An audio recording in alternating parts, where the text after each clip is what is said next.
नमस्कार दोस्तों, राधे राधे, जय श्री कृष्णा। मैं मोमिता स्वागत करती हूँ आप सबको मेरे YouTube channel knowledge with Momita में। दोस्तों कैसे हो आप सब? उम्मीद करती हूँ आप सभी बहुत ही अच्छे होंगे। दोस्तों आज नवरात्रि का छठवां दिन है, तो आप सबको मेरी तरफ से चैत्र नवरात्रि की छठवें दिन की हार्दिक शुभकामनाएं। दोस्तों चैत्र नवरात्रि के छठवें दिन पर नवरात्रि यानी कि माता रानी के छठवें स्वरूप माँ कात्यायनी की पूजा की जाती है। दोस्तों आज नवरात्रि के छठवें दिन के शुभ अवसर पर मैं आप सबके साथ माँ कात्यायनी से जुड़ी सारी जानकारी शेयर करूंगी, जैसे कि माँ कात्यायनी के स्वरूप, प्रिय रंग, फूल, फल, भोग, मंत्र, पूजा विधि, महत्व, माँ कात्यायनी की कथा। तो दोस्तों ये जानने के लिए मेरे साथ वीडियो में अंत तक जरूर बने रहेगा। आशा करती हूँ वीडियो आप सबको बहुत पसंद आएंगे। तो चलिए देर न करते शुरू करते हैं आज का वीडियो। ओम गण गणपति नमः। ओम नमो भगवते वासुदेवाय नमः। नवरात्रि का छठवां दिन माँ कात्यायनी। चैत्र नवरात्रि 2025 अब समापन की ओर बढ़ने जा रहे हैं। आज नवरात्रि के छठवें दिन माँ दुर्गा की छठवें शक्ति माता कात्यायनी की पूजा अर्चना की जाएगी। तो दोस्तों आज रवि योग, सौभाग्य योग, शोभन योग और बुधादित्य योग समेत कई शुभ योग भी बन रहे हैं और इन शुभ में माँ कात्यायनी की पूजा करने से सभी कार्य सिद्ध होंगे और सुख शांति समृद्धि भी वृद्धि होगी। माता के स्वरूप में महिषासुर दानव का वध किया था और इसलिए माता कात्यायनी को महिषासुर मर्दिनी के नाम से भी जाना जाता है। माता कात्यायनी की पूजा अर्चना करने से सभी रोग व कष्ट दूर हो जाते हैं। माँ हर मनोकामनाओं को पूरा करती है। तो आइए बात करते हैं माँ कात्यायनी के प्रिय स्वरूप के बारे में। माता कात्यायनी माता रानी के छठवें स्वरूप है। तो माता कात्यायनी के स्वरूप का ध्यान भर कर लेने से सभी कष्ट दूर होते हैं। आपके आसपास सकारात्मक ऊर्जा का माहौल बनता है। साथ ही मन से सभी तरह की कुविचार भी दूर हो जाता है। माता कात्यायनी के रंग स्वर्ण की भांति चमकीला है और उनकी 4 भुजाएं भी है और माता के दाएं हाथ में और ऊपर वाली हाथ में माता के जो दाएं हाथ पे, तो माता के उस दाएं हाथ में एक हाथ में माँ दाएं हाथ में ऊपर वाली भुजा अभय मुद्रा में है और नीचे वाले हाथ वर मुद्रा में है। वही बाएं और के ऊपर वाले हाथ में तलवार और नीचे वाले हाथ में कमल का फूल है। तो आइए बात करते हैं माँ कात्यायनी के क्या क्या रंग पसंद है और प्रिय फूल, फल और रंग के बारे में। माँ कात्यायनी को इस मुद्रा में, मतलब इस रूप में माँ कात्यायनी को लाल रंग और पीला रंग बहुत ही ज़्यादा पसंद है। माँ कात्यायनी को आप पीले रंग के, माँ कात्यायनी की पूजा में पीले रंग के वस्त्र पहन के माँ की पूजा कर सकते हैं, पीले रंग के वस्त्र अर्पित कर सकते हैं माँ को। माँ कात्यायनी के प्रिय फूल, आप पीले रंग के फूल या फिर गुलाब के फूल या फिर लाल गुड़हल के फूल माँ को बहुत ही प्रिय है। और माँ कात्यायनी के फल, पीले फल और आपको भी मौसमी फल आप माँ को अर्पित कर सकते हैं। और माँ कात्यायनी के प्रिय भोग, जैसे माँ कात्यायनी की पूजा में शहद की बनी चीज़ से भोग शहद आप माँ को चढ़ा सकते हैं, भोग में दे सकते हैं। और शहद से बनी कोई भी चीज़, खीर या हलवा के भोग रूप में आप कर सकते हैं और शहद से बनी मिठाई का भी भोग लगा सकते हैं। तो आइए बात करते हैं माँ कात्यायनी की पूजा विधि के बारे में।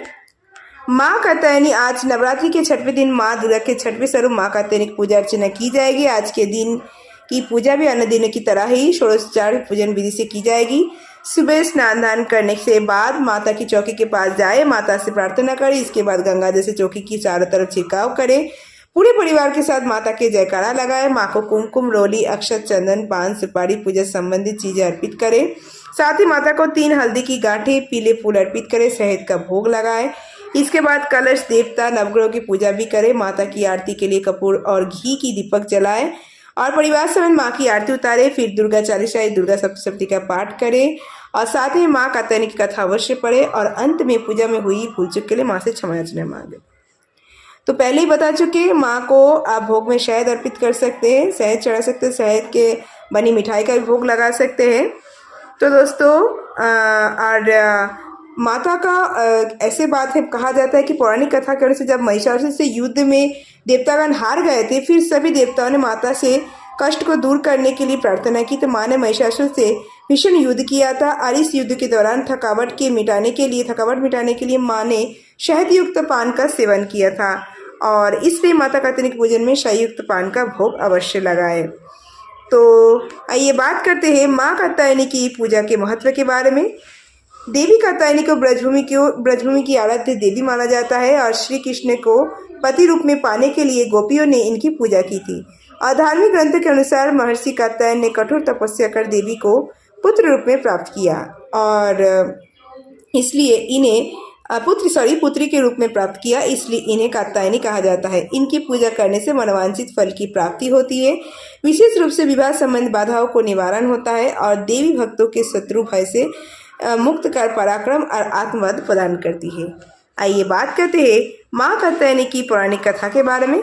पौराणिक कथा के अनुसार वनमीकत का नाम का एक महर्षि थे। उनका एक पुत्र था जिसका नाम कात्य रखा गया और इसके बाद कात्य गोत्र में महर्षि कात्यायन ने जन्म लिया और उनकी कोई संतान नहीं थी। उन्होंने माँ भगवती की पुत्री के रूप में पाने के लिए कठोर तपस्या की। उनकी तपस्या में प्रसन्न होकर माँ भगवती ने उन्हें साक्षात दर्शन दिया। उसके बाद महर्षि कात्यायन ने माता से वरदान मांगा कि वह उनके घर पुत्री के रूप में जन्म ले। माँ भगवती ने भी उन्हें वचन दिया कि वह उनके घर पुत्री के रूप में जन्म लेगी। और एक बार तीनों लोगों पर महिषासुर नामक एक दैत्य ने अत्याचार करना शुरू कर दिया और उसके अत्याचार से तंग आकर सभी देवताओं ने ब्रह्मा विष्णु शिव जी से सहायता मांगी। तब त्रिदेव के तेज से माता ने महर्षि कात्यायन के घर जन्म लिया और इसलिए माता के स्वरूप को कात्यायनी के नाम से जाना जाता है। माता के इस पुत्री रूप में पधारने के बाद महर्षि कात्यायन ने सबसे पहले उनकी पूजा की और 3 दिनों तक महर्षि की पूजा स्वीकार करने के बाद माता ने वहां से विदा ली और महिषासुर शुभ निशुंभ समेत कई राक्षसों के आतंक से संसार को मुक्त कराया और माता कात्यायनी को ही महिषासुर मर्दिनी के नाम से भी जाना जाता है। राधे राधे। जय श्री कृष्णा, जय श्री हरि विष्णु, जय माता लक्ष्मी, जय गणपति बाप्पा, जय भोलेनाथ, जय माता पार्वती, जय माता रानी, जय माँ कात्यायनी। दोस्तों, आज नवरात्रि के छठे दिन पर माँ कात्यायनी से जुड़ी सारी जानकारी यहीं पर समाप्त हुआ। दोस्तों, कैसी लगी आप सबको आज की ये वीडियो मुझे कमेंट करके ज़रूर बताएगा। वीडियो अगर अच्छी लगी हो तो वीडियो को ज़्यादा लाइक और शेयर जरूर कीजिएगा। ऐसे और वीडियोस पाने के लिए मेरे चैनल नॉलेज विद मोमिता को जरूर सब्सक्राइब कीजिएगा और सब्सक्राइब के बगल में बेल आइकन दबाना मत भूलिएगा ताकि नए नए वीडियो की नोटिफिकेशन जैसे मिल जाए। कमेंट में जय भोलेनाथ, जय माता पार्वती, जय गणपति बाप्पा, जय माता दी, जय माँ कात्यायनी लिखना मत भूलिएगा। आप मुझे फेसबुक इंस्टाग्राम फॉलो कर सकते हैं। मेरे Facebook Instagram link description box में दिया गया है, आप चाहे तो चेक कर सकते हैं। आज के लिए इतना ही, मैं मिलूंगी नेक्स्ट वीडियो में। तब तक के लिए tata bye, thanks for watching. Radhe Radhe, जय श्री कृष्णा।